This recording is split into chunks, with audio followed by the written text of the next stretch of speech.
region here in Central Texas is changing literally overnight. It may be bigger. We may have more traffic.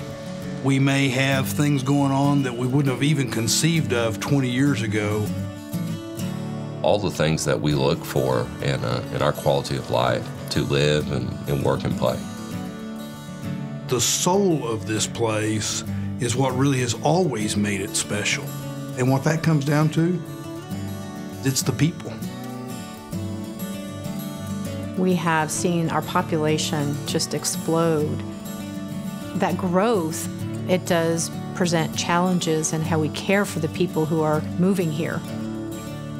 We're seeing growth in the folks that may be uninsured or underinsured who have difficulty accessing health care.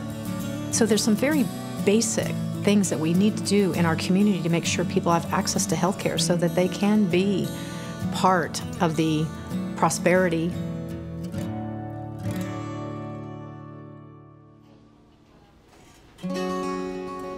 Traditionally, the uninsured and underinsured have used the emergency department for health care, really as a primary care, if you will. And that makes health care really difficult to administer because there's a lack of continuity. And also, it's very expensive to administer that kind of care. We need to address what might appear to be smaller needs in the big picture, but the sum becomes greater than its component parts. And so by focusing on those unique needs, what we end up doing is we create a greater overall healthcare system. The Texas Healthcare Transformation and Quality Improvement Program, also called the 1115 Waiver, is a 5-year initiative due to expire in September 2016. The waiver is an opportunity granted to the state of Texas by the Center for Medicare and Medicaid Services to achieve the triple aim in healthcare transformation. That is, we want to improve the patient experience and improve health outcomes while we lower the per capita cost of care. Are you taking 2 tablets twice a day? Size, like, the 1115 waiver has provided a platform for us to take all the ideas that we've had about how care can be delivered differently, how care could be paid for differently, and how it could be transformed. In the state of Texas, there are 1,400 delivery system reform projects underway. In our Central Texas partnership, there are 76 projects being performed by 9 different organizations: hospitals, local health districts, local mental health authorities, and the new Community Care Collaborative located in Travis County. In addition to these projects, the 1115 waiver has really imbued a sense of collaboration and community-based work to all our performing providers in the 6 counties. We are wholesale trying to flip the way we're providing care. Our efforts at transformation are going to be much more sustainable. With these programs, we're building required healthcare infrastructure for Central Texas.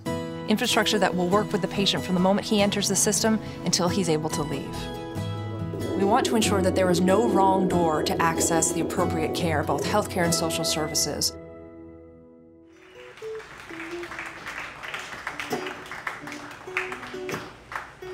I was just reflecting on everything that's happened in the last year. It's pretty incredible. I did 11 years in the Army, and I had a little bit of turbulence and transition coming back to civilian life.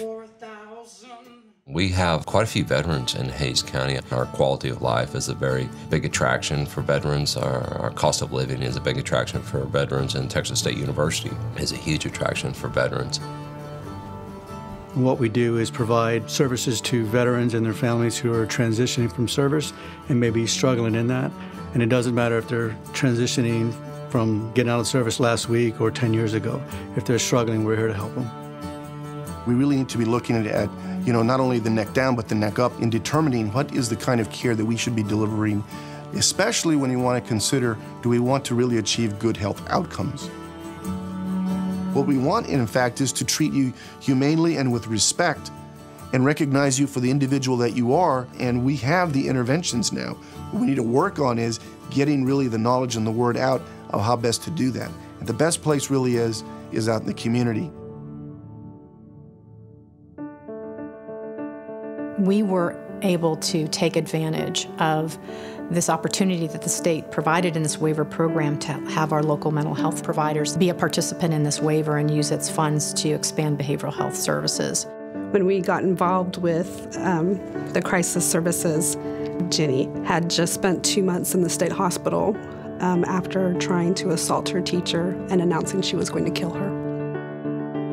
How do you take care of this child whose needs are so beyond two parents and brothers and sisters because they're so big?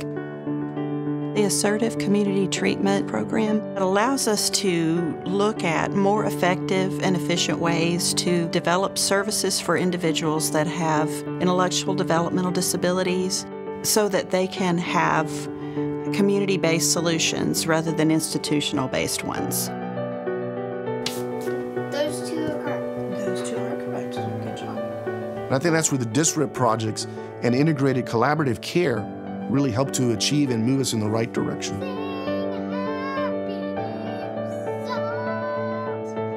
All healthcare is local, and you have to make the decisions at the local level about what your community needs. Being able to take these DISRIP projects and apply them to those very well-known local issues is what makes the waiver, that whole aspect of local control, shine.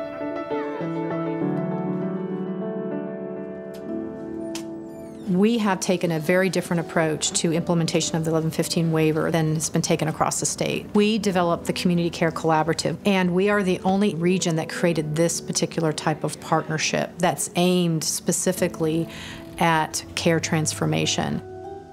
The mobile teams is a good example. We are such a large and geographically diverse county. Even though we have dense urbanization in the core, we have people who live out in the more rural areas, and it's a real challenge to get the type of care that we want them to have, the community-based care that we want. This program was designed to see how can we move healthcare out of the realm of bricks and mortar and into the realm of delivering care where it's needed. And so those individuals who have no health care in their local neighborhood, we would use those mobile clinics to move into those areas that are relatively underserved by bricks and mortar clinics and to push healthcare delivery into those neighborhoods. We believe we can improve people's outcomes while simultaneously improving the experience of care that they receive. Okay,